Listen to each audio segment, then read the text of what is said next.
Okay, so hello, dear colleagues. My name is Anna Titova, and today I'd like to present you my research work about DFT investigation of system with three coupled and chain hydrogen bonds and their behavior. Sorry, can you see my first slide? Yes, it's okay.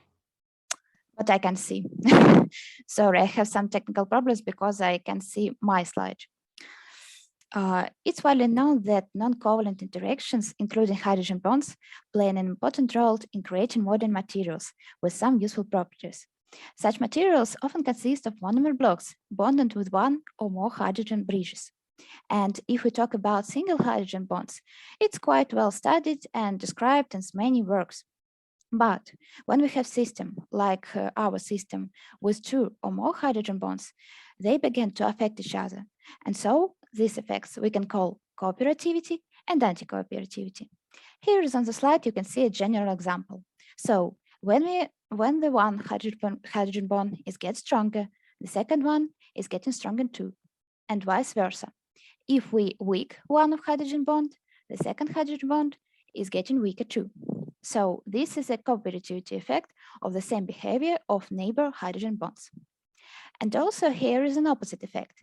When the one hydrogen bond is enhancing, the second in the opposite is getting weaker. So this is effect of anti-cooperativity of hydrogen bonds. This effect is described in several works, but actually it's nowadays not well studied. So that's why we decided to describe these effects on our systems. So our goals was to investigate geometry parameters of our systems and explore influence of hydrogen bonds in modeling diamine-pyridine dimer containing three hydrogen bonds. So here you can see at the picture on the right. And also our goal was to investigate nuclear magnetic resonance spectral parameters of nitrogen and hydrogen atoms and find manifestation of cooperativity and anti-cooperativity effects of coupled bonds. All calculations were made at DFT level, as established itself as a universal and convenient method for calculating systems with weak interactions, as our dimer has. This method is beneficial in terms of ratio of time costs and getting results. Also, the reasons why we chose this system is that NHN bonds quite often occur in our nature, for example, in molecular DNA and other important biological molecules. So, how we worked? We took central hydrogen bonds and changed the distances artificially from 0.9 angstrom to 2.4 angstrom and do partial optimization of the whole structure and look how geometry and spectral parameters for side hydrogen bonds changes. So we use these special coordinates like Q1 and Q2, which are widely used in describing of geometry of hydrogen bonds. So Q1 is a proton shift from a hydrogen bond center, and the Q2 is a total length of a hydrogen bridge. So what we can see. Here is the results of changes of geometry parameters of our hydrogen bonds. So in the center, you can see our modeling dimer, and on the left and on the right side, the dependencies of changes of central hydrogen bond and the side hydrogen bonds. Here you can see that on the left graphic, there is a dependency between Q1 and Q2 for central hydrogen bond, and for complexes without proton transfer. It's shown with the red line. Here we can see the strengthening of hydrogen bonds. And the same situation we can see for the side hydrogen bond. It's getting stronger too, and the length of it is getting shorter. But if the proton is transferring, we can see the opposite effect. So on the left picture, Q2 became with more big value. So it's shown with a blue line. And the same situation we can see for the Q2 coordinate for the side hydrogen bonds. So in conclusion, we can see that these hydrogen bonds, central and the side one, have simultaneous changes. So they both getting stronger, and we can see the effect of cooperativity. Let's go to the spectral parameters. And first of all, as we saw on the previous slide, the changes of proton position, let's look at the changes of shielding constants of proton. So the left picture is for central one and the right picture for the side one as well. So here we can see that before proton transferring, the chemical shift for the proton is getting a big value. So it moves into a weak field. And the same situation we can see on the right picture for proton in the side hydrogen bond. So it's getting bigger too.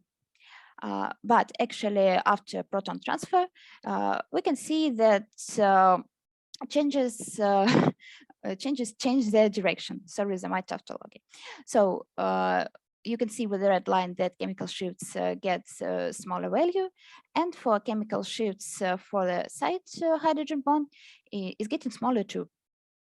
So here is the effect of cooperativity too. And also I should note that all chemical shifts were calculated as the difference between shielding constants of standard substances. So for proton nuclear magnetic resonance analysis, it's tetramethylsilane. And the second shielding constants is the constants of our protons in central hydrogen bond and side hydrogen bond, values of it we taken from our DFT calculation. So in conclusion, here we can see the simultaneous changes of both central and side protons. And here is an effect of cooperativity of two hydrogen bonds. So let's move to the nitrogen atoms. Here we should know that in this hydrogen bond, we have two types of these nitrogen atoms.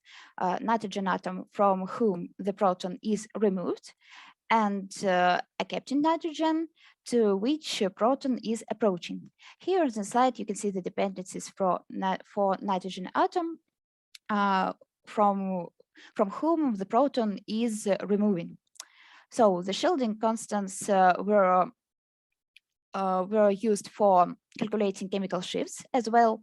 So here you can see that chemical shifts for nitrogen were calculated as the difference between shielding constant for standard substances. For nitrogen atoms, it's nitrate anion, and shielding constants of our calculated systems.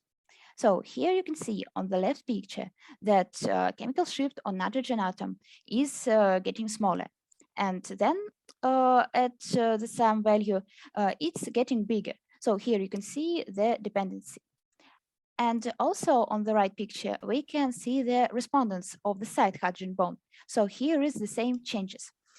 They both dependencies are striving to the same value, about minus 270 or 60 ppm, which corresponds to free nitrogen atom, because the systems, the hydrogen bond became more bigger and bigger. So that's why nitrogen atom don't feel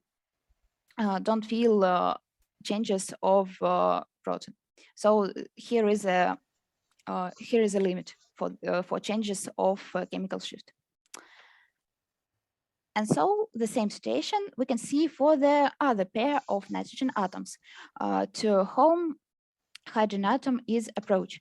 So here you can see the dependency for central nitrogen atom and for side nitrogen atom.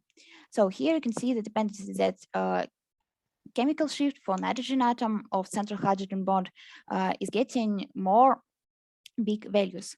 And for the right picture, you can see the same situation as in previous slide. So all dependencies strive to the same value, about minus 150 or 4 ppm. So they have a limit value corresponding for free nitrogen atom. And so here we have an effect of cooperativity of two hydrogen bonds. So in conclusion, what we can conclude from our work. So the coupled hydrogen bonds in such systems affect each other in a certain way. So their changes are not independent. And we can also say that geometric parameters of hydrogen bonds show the effect of cooperativity. They changes in one direction. And also we can say such thing for nuclear magnetic resonance spectral parameters. They changes analogically, and also cooperativity effect also appears for these systems. I really thank you for your attention.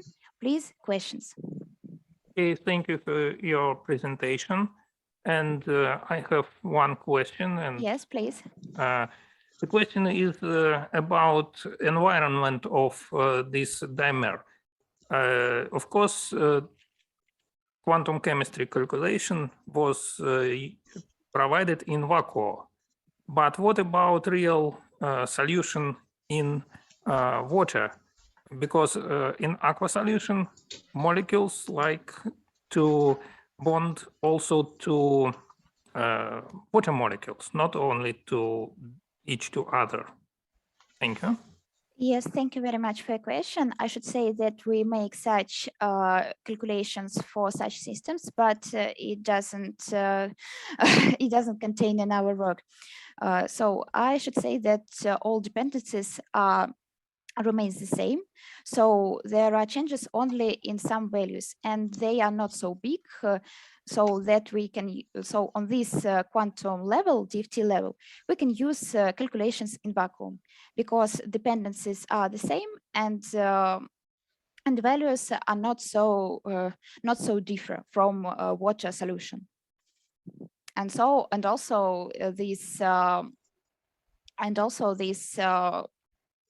this type of calculations we will make further. So we will see how the system behave in other solutions, not in water, but in other one.